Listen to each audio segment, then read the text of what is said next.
그랄TV 가족 여러분, 오늘 하루도 어떻게 보내셨나요? 이제 이 저녁에 또 한 편을 보겠는데요.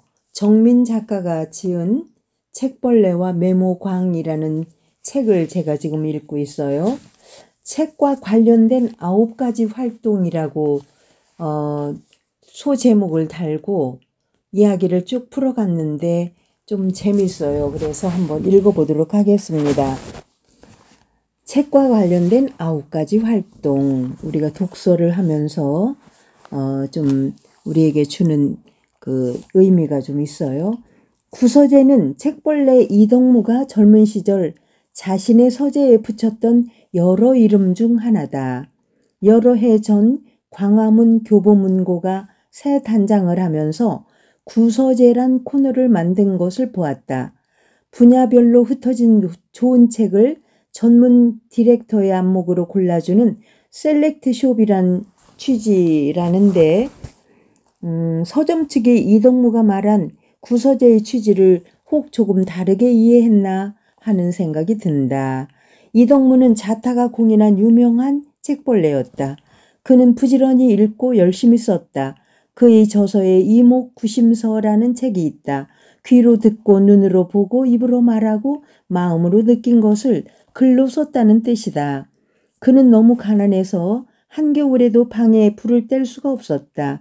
그의 이목구심서를 읽어보면 그가 가난 속에서도 얼마나 열심히 책을 읽었는지 알 수가 있다. 그가 쓴 한겨울의 공부방이란 글을 함께 읽어보자. 다음에는 이제 한겨울의 공부방이라는 그가 쓴 책이에요. 1765년 11월에 공부방이 너무 추워서 뜰 아래 있는 조그만 초가집으로 거처를 옮겼다. 방이 너무 누추해서 벽에 얼어붙은 얼음에 내 얼굴이 비쳤다. 방 구들은 그름 때문에 눈이 씌었다. 아랫목이 불쑥 튀어나와 그릇을 놓아두면 자꾸 엎질러졌다. 낮에 해가 비쳐 쌓였던 눈이 녹으면 천장에서 누런물이 뚝뚝 떨어졌다. 손님 옷에 한 방울이라도 떨어지면 깜짝 놀라 일어서곤 했다. 내가 미안해 하면서도 게을러서 집을 고치지 못했다. 어린 동생과 그곳에서 한겨울을 났다. 그래도 글 읽는 소리가 그치지 않았다. 겨울 동안 큰 눈이 3차례나 펑펑 내렸다. 큰 눈이 내릴 때마다 이웃에 사는 키 작은 노인이 새벽마다 대나무 빗자루를 들고 와서 문을 두드리며 중얼중얼 혼잣말을 했다. 딱해서 어쩌나 저 약한 학생이 추위에 얼지나 않았는가 몰라. 그러면서 노인은 눈 쌓인 마당에 먼저 길을 내서 문 밖에 벗어놓은 신발을 탁탁 털고 마당에 쌓인 눈을 쓸어 모아 둥글게 새 덩어리를 만들어 놓고 가곤 했다. 이때 나는 벌써 이불 속에서 옛 글을 서너 편이나 외웠다. 이렇게 추운데도 글을 읽네요. 지붕에 연기가 오르는 것을 못 본 옆집 노인은 이웃에 공부하는 젊은이가 추운 겨울방 찬방에서 생활하는 것을 알았다. 그래도 그 방에서는 낮이나 밤이나 책 읽는 소리가 끊이지 않았다. 그것이 기특하고 고마워서 눈이 펑펑 내린 날 새벽이면 자기 집 마당을 다 쓸고 나서 옆집 마당까지 깨끗이 쓸어주고 갔다. 사각사각 빚이라는 소리에 이덕무의 옛글 외우는 소리도 아름다운 장단을 맞추었을 것이다. 이윽고 날이 환해져서 방문을 열면 마당엔 동그랗게 새 무더기에 눈더미가 쌓여 있었고 신발은 깨끗하게 털려 방문 아래 가지런히 놓여 있곤 했다. 이 광경을 그려보노라면 괜히 기분이 좋아진다. 이덕무는 18살 때 자신의 거처에 구서재란 이름을 붙였다. 책과 관련된 9가지 활동이 이루어지는 집이라는 뜻이다. 책과 관련된 9가지 활동이 이루어지는 집, 구서재. 그 9가지 활동은 바로 독서, 간서, 초서, 교서, 평서, 저서, 장서, 차서, 포서였다. 이 글에서는 이 9가지 활동에 대해 알아보겠다. 그래서 이 9가지에 대한 이덕무의 18살 때 자기의 거처에 써놓은 구서재란 이름, 그거의 뜻을 지금 우리가 보는 거예요. 첫째는 독서다. 옛사람은 책을 어떻게 읽었을까? 입으로 읽고 눈으로 읽고 손으로 읽었다. 독서는 입으로 소리내서 가락을 맞춰 읽는 것이다. 예전에는 책은 반드시 소리내서 읽어야 하는 것으로 알았다. 하늘, 전, 따지 뭐 이렇게 다 했잖아요. 동서양이 한 가지로 다 그랬다. 그냥 읽는 것이 아니라 아랫배에 힘을 주고서 목청을 돋워 낭낭하게 읽었다. 서당은 종일 책 읽는 소리로 소란스러웠다. 어찌나 시끄러웠던지 서당 아이들의 책 읽는 소리가 한여름밤 연못가 개구리 울음소리 같다고 한 시인도 있었다. 연못가의 개구리 울음소리 같다고. 옛사람들은 소리를 크게 내서 읽어야 글 속의 기운이 내 속으로 걸어온다고 믿었다. 소리와 함께 옛 성현의 생각과 기상이 내 안에 차곡차곡 쌓인다고 여겼다. 이른바 인성구기, 즉 소리로 인해 기운을 구하는 독서법이었다. 인성구기. 소리를 내서 읽으면 좋은 점이 참 많다. 좋은 글에는 무엇보다 리듬이 살아있다. 훌륭한 책은 내용도 좋지만 무엇보다 글의 가락이 자연스럽다. 글의 결은 소리를 내서 읽어야 비로소 느껴진다. 좋은 글을 여러 번 소리내서 읽으면 말의 가락이 살아나서 울림이 더 깊어진다. 오늘날은 낭독의 중요성이 강조되지 않지만 좋은 글을 쓰려면 소리내서 읽는 연습을 많이 해야 한다. 조선시대 옛날 이야기 속에는 밤낮 책만 읽는 옆집 총각의 목소리에 마음을 빼앗긴 이웃 처녀가 담장을 뛰어넘어 사랑을 고백하는 이야기가 심심찮게 나온다. 한문책 읽는 소리는 멀리서 들으면 마치 노랫소리 같다. 고저 장단의 가락이 착착 맞는다. 거기다가 해맑은 목소리로 날마다 밤 깊도록 낭낭하게 책을 읽으니 옆집 처녀의 마음이 두근두근 설레는 것도 당연하다. 소리를 내서 읽을 때는 몸을 전후 또는 좌우로 조금씩 흔들며 가락을 맞췄다. 한참을 읽다 보면 어느새 밤이 깊어 있었다. 이게 바로 첫째 독서고요. 두 번째는 간서다. 눈으로 읽는 것이다. 간서. 앞서 본 우암 송시열 선생이 자신의 화상에 붙인 찬에서 창 밝고 고요한데 주림 참고 책을 본다 라고 한 글에 보인다. 사방은 고요하고 방 안엔 달빛이 비친다. 배에서 문득 꼬르륵 소리가 난다. 하지만 나는 책에서 눈을 뗄 수가 없다. 허리를 고추 세우고 글을 읽는다. 이 송시열 선생이 쓰시던 안진뱅이 책상이 지금도 그대로 남아있다. 다리가 있는 그런 책상이 아니라 이렇게 앉아서 이렇게 글을 쓰는 책상이었죠. 큰 통나무를 네모지게 잘라 가운데 부분을 V자 모양으로 팠다. 책을 엎어놓아도 엎어지지 않는 독서대를 겸했다. 이런 소박한 책상 앞에서 배고픔을 참고서 책을 읽었다. 배고플 때 책을 읽으면 책 읽는 소리가 더 낭낭하다. 하지만 깊은 밤중에 생각에 골똘히 잠겨 있을 때는 소리는 멎고 눈으로만 읽었다.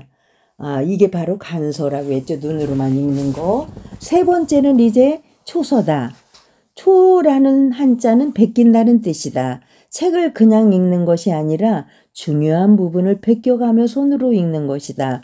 다산 정약용 선생이 가장 역점을 두어 강조했던 독서법이다. 초서의 방법을 제대로만 익힌다면 열흘에 100권의 책도 문제없이 해치울 수 있다고 말했다. 스승의 가르침을 따라 다산 초당의 제자들은 저마다 독서 노트를 가지고 책을 읽었다. 이 책을 왜 읽는지 목표를 정하고 어떤 내용을 간추릴지 미리 생각한 후 공책을 펴놓고 붓을 든 채 책을 읽었다. 이렇게 손으로 베껴 쓰면서 읽으면 읽고 나서도 내용이 오래 기억되고 생각이 명료하게 정리되어 독서의 효과가 대단히 높았다. 얼마 전 광주로 내려가 다산의 제자 황상과 그의 아우 황경이 초서 한 베껴 쓴 거죠. 책자 수십 권을 직접 보고 온 적이 있다. 모두 맵게 초소한 공부의 결과물이다. 이렇게 해서 세 번째 초서를 봤고요. 우리가 9개를 지금 보는 거예요. 네 번째는 교서를 꼽았다. 교서는 잘못된 부분은 없는지 살펴보아 교정해가며 읽는 것이다. 읽다가 궁금하거나 의문이 생기면 그냥 넘어가지 않고 관련 자료를 뒤져서 내용을 확인한다. 잘못된 부분이 나오면 이를 바로잡고 여백에 메모를 남긴다. 추사 연구자였던 후지스카 지카시가 소장했던 책에는 원문의 오류를 붉은색 먹글씨로 바로 잡아둔 교서의 흔적이 곳곳에 있다. 그는 새로 책을 구하면 교서부터 시작했다. 제자가 귀한 책을 구했다는 소식을 들으면 먼저 가져오게 해 교서 작업을 해서 빨간 먹글씨로 고쳐주곤 했다. 스승의 교서 흔적이 있는 책을 지닌 것을 제자들은 큰 자랑으로 알았다. 이런 교서 작업을 통해 책을 허투루 읽지 않고 꼼꼼히 읽는 학문의 기본기를 닦았다. 특히 출판물보다 필사본에 의존했던 조선시대의 서책들은 베껴 쓰는 과정에서 잘못 쓰거나 빠뜨리는 실수가 잦았으므로 책 읽기에서 교서의 과정이 중시되었다. 조선시대 경적의 인쇄를 담당하던 관청 이름도 교서관이었다. 책을 출판하려면 교서 과정이 무엇보다도 선행되어야 했기 때문이다.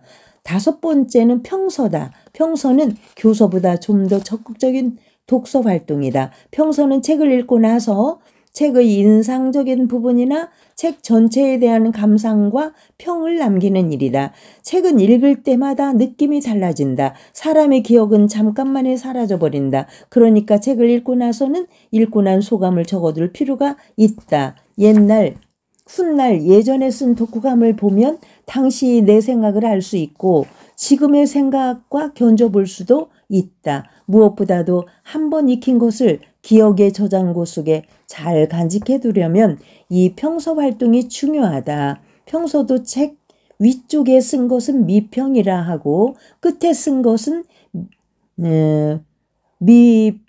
미평이라고 했다. 그러니까 미평이지만 한자가 조금씩 달라요. 이덕무는 박지원의 종북소선이란 선집을 자신의 친필로 베낀 후 책 상단과 좌우 여백에 붉은 먹으로 평을 단 책을 남겼다. 여기 적힌 평들은 그 자체로 한 편 한 편의 훌륭한 작품이다.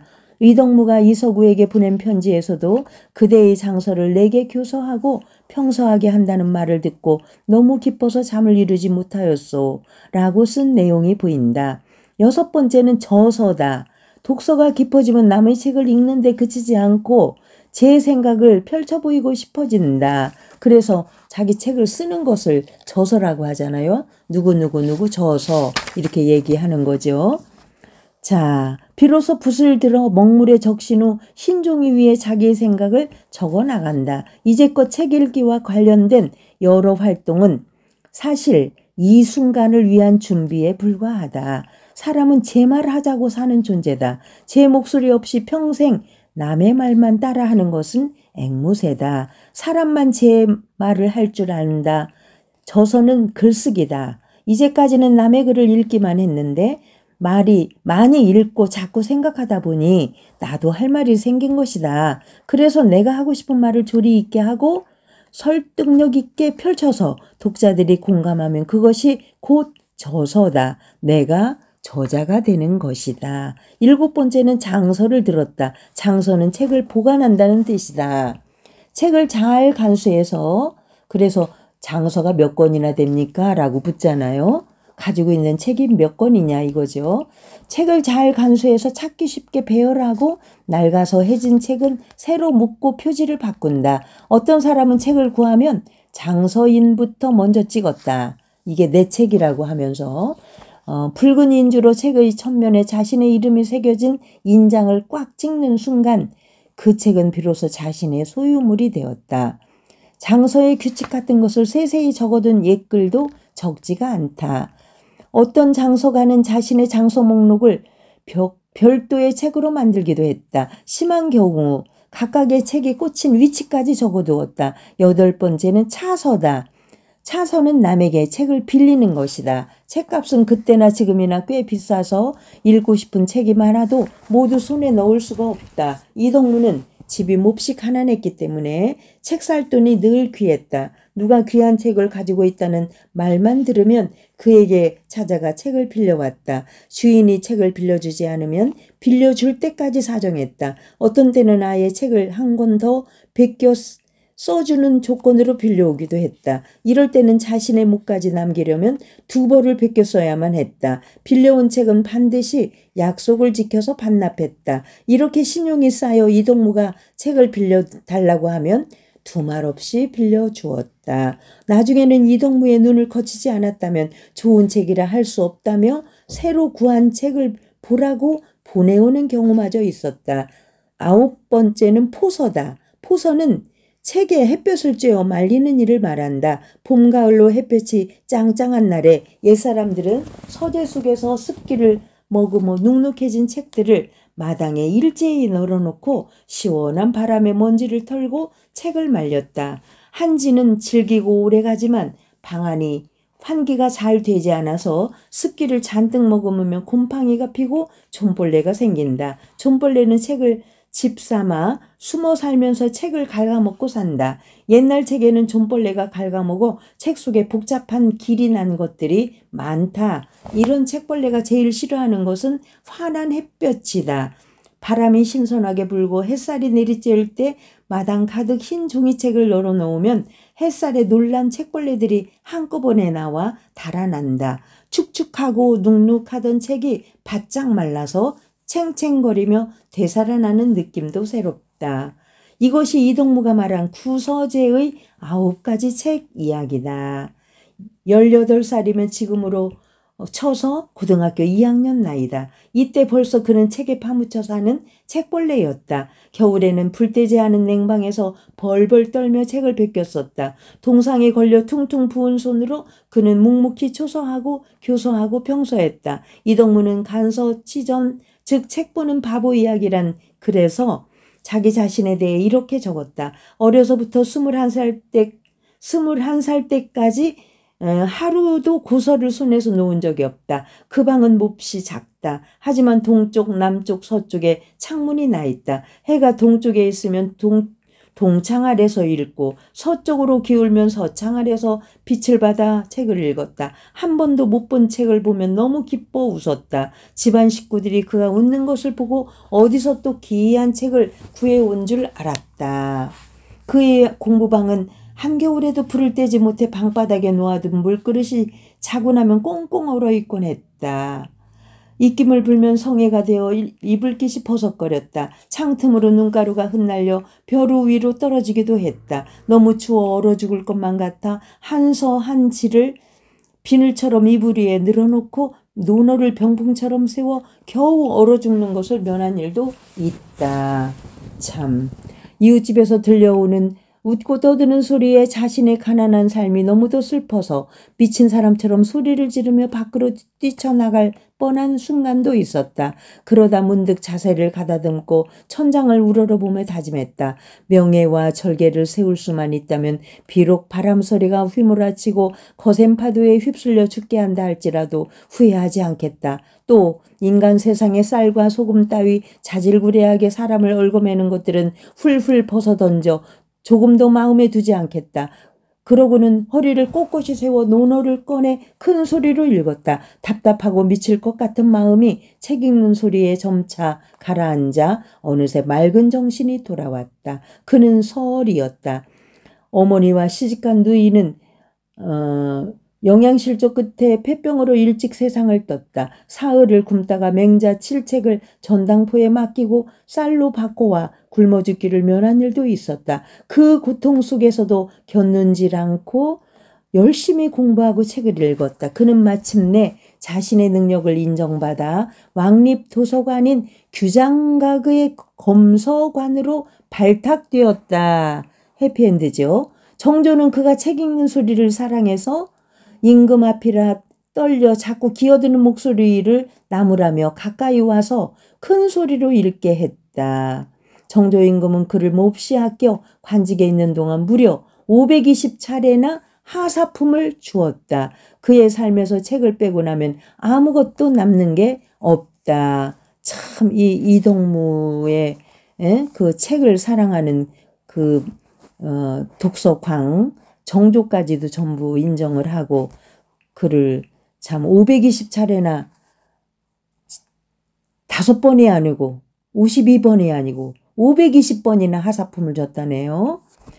이렇게 이동무 책과 관련된 9가지 활동을 이렇게 구서재라는 그 9가지 그 책을 읽는 방법, 책을 통한 여러 가지 활동들 이거를 오늘 봤습니다. 여러분 어때요?